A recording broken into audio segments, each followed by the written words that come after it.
She was known for her smile, the kind that made people feel seen, safe, and welcome.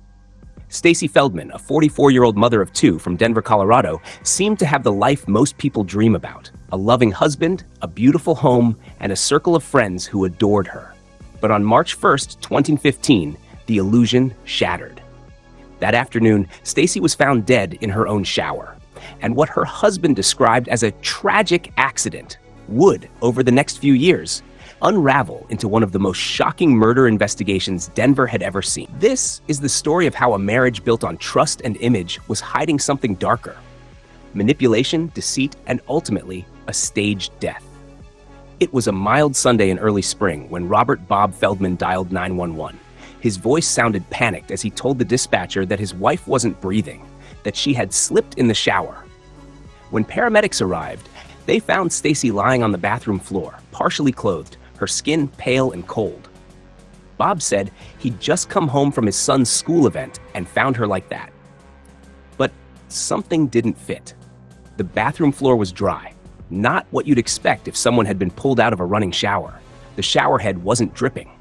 And despite claims of performing CPR, the area around Stacy's body was undisturbed.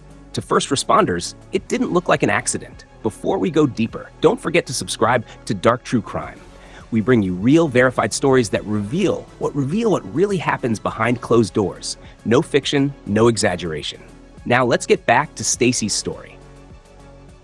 Bob and Stacy Feldman had been married for more than a decade. They met through mutual friends and quickly built a reputation in their community as the power couple. He worked in the corporate world, and she was a respected volunteer at their children's school. From the outside, it looked like stability. But behind the facade, things were far from perfect. Friends later told investigators that Stacy had become distant and withdrawn in the months before her death. She confided to a close friend that she suspected Bob was having an affair, that something about his behavior had changed. He'd started working late, keeping his phone close, and brushing off her questions. Then, on the morning of March 1st, those suspicions were confirmed. The email that changed everything. Earlier that day, Stacy received an email from another woman, Susan McBride. Susan had recently discovered that the man she'd been dating on Tinder was in fact married. That man was Bob Feldman.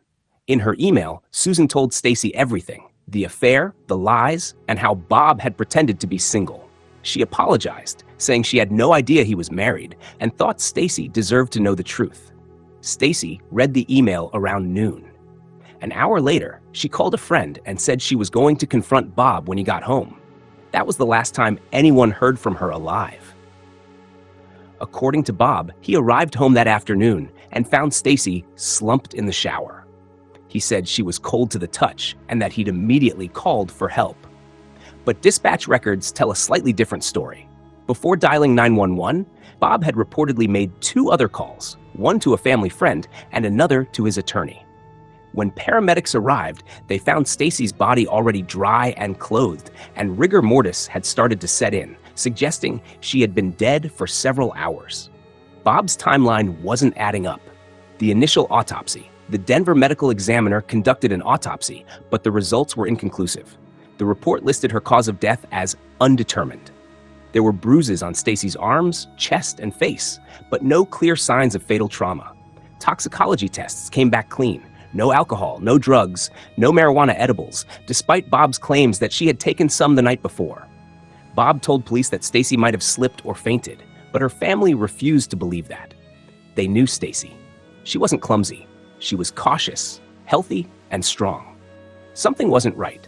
In the weeks that followed, Bob played the role of grieving husband. He comforted their children, organized the memorial, and told anyone who asked that Stacy's death was a tragic accident. He even joined a support group for widowed parents. But investigators noticed something strange. Bob seemed a little too composed, and within months, he had started dating again. It wasn't long before he was back on Tinder, meeting new women and presenting himself as a single father whose wife had died suddenly. To one of those women, he said, "It's been hard, but I'm moving forward. Life has to go on." It was as if Stacy's death had been erased. If you're finding this story as disturbing as we are, take a second to subscribe to Dark True Crime. Each week, we uncover real cases like this, stories hidden beneath polite smiles and perfect pictures. For Stacy's sister, Susan Altman, grief quickly turned to determination. She knew Bob's story didn't make sense, and she refused to let the case fade away. She began reaching out to forensic experts, sending them photos from the autopsy and the original scene. She even spoke with private investigators who specialized in staged deaths, crimes designed to look like accidents. In late 2017, she sent Stacy's file to Dr. Bill Smock, a nationally recognized forensic pathologist. When he reviewed the photos, his conclusion was immediate and chilling. This wasn't a fall, he said. This was asphyxiation. Bruising around Stacy's nose and mouth, petechiae in her eyes, and over 80 marks across her body told the real story. Someone had held her down and cut off her air supply. The shower scene, he said, was staged. When detectives confronted Bob with the new findings, he denied everything. He said Dr. Smock was wrong, that Stacy had a bad reaction to something she ate. But his story kept changing. Police soon uncovered financial issues. Bob had been out of work and was relying heavily on Stacy's income. And just weeks before her death, Stacy had updated her life insurance policy, a policy worth nearly $750,000. After her death, Bob collected the payout. As investigators built their case, Bob continued living freely, dating, traveling, and using Stacy's insurance money to support his new life. But what he didn't know was that the walls were closing in. By early 2018, prosecutors had gathered enough evidence to act. They were ready to make an arrest. And when they finally knocked on Bob Feldman's door, what they found inside would expose just how far he went to hide the truth. It had been 3 years since Stacy Feldman's death. 3 years of unanswered questions, grief, and suspicion. But in 2018, a single forensic report changed everything. Denver police finally believed what Stacy's family had known from the start. She didn't fall. She was murdered. On a quiet morning in March 2018, detectives arrived at the Feldman residence with an arrest warrant in hand. Bob Feldman opened the door, surprised but calm, as if he'd been expecting visitors, just not them. When they told him he was under arrest for first-degree murder, he didn't resist. He simply nodded, put his hands out, and whispered, "You're making a mistake." But investigators knew otherwise. They had autopsy findings, timeline inconsistencies, phone records, and the $750,000 life insurance payout that painted a picture of motive. Before we continue, don't forget to subscribe to Dark True Crime for real, verified stories of true human darkness every week. Now, back to the case. The reinvestigation into Stacy's death was like rebuilding a puzzle that had been deliberately scattered. Detectives pieced together the timeline using phone data, digital footprints, and interviews. They discovered that Bob's phone had been inactive for a 2-hour window during the exact time Stacy was believed to have died. Meanwhile, Stacy's phone showed no movement, no calls, no messages, after her final conversation about confronting Bob. Even more telling, a neighbor's security camera caught Bob leaving the house later that afternoon carrying a black trash bag and returning 30 minutes later empty-handed. When prosecutors looked deeper, they found the marriage had been under tremendous strain. Stacy was on the verge of separating from Bob after discovering the affair. She'd even consulted an attorney about custody and finances. If Stacy had left, Bob would have lost everything: his home, his image, and the financial security he relied on. That insurance money, it would have gone to her and the children. So instead of losing his family, Bob decided to control how it ended. The case finally went to trial in March 2022, nearly 7 years after Stacy's death. The prosecution presented over 70 pieces of evidence, including autopsy photos, expert testimony from Dr. Bill Smock, and recordings of Bob's interviews with police. In one clip, Bob appeared calm, even confident, as he told detectives she must have slipped. She was dizzy that morning. But then, prosecutors brought up the Tinder messages, the financial records, and the inconsistencies in his story. When confronted about the life insurance payout, Bob hesitated, his first real crack in composure. He said, "I didn't want the money. It was hers. I just didn't know what else to do." But the jury wasn't convinced. Bob's defense team argued that there was no conclusive proof he caused Stacy's death, that the evidence was circumstantial.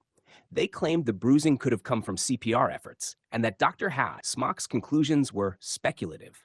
They painted Bob as a man who had already suffered enough, a widower vilified by the media. But behind the calm courtroom speeches was a mountain of evidence that refused to disappear. Stacy's family takes the stand. When Stacy's sister, Susan Altman, took the stand, the room fell silent. Her voice trembled, but her words carried weight. She was kind. She trusted people, even the ones who didn't deserve it. I promised her kids I'd fight for the truth, no matter how long it took.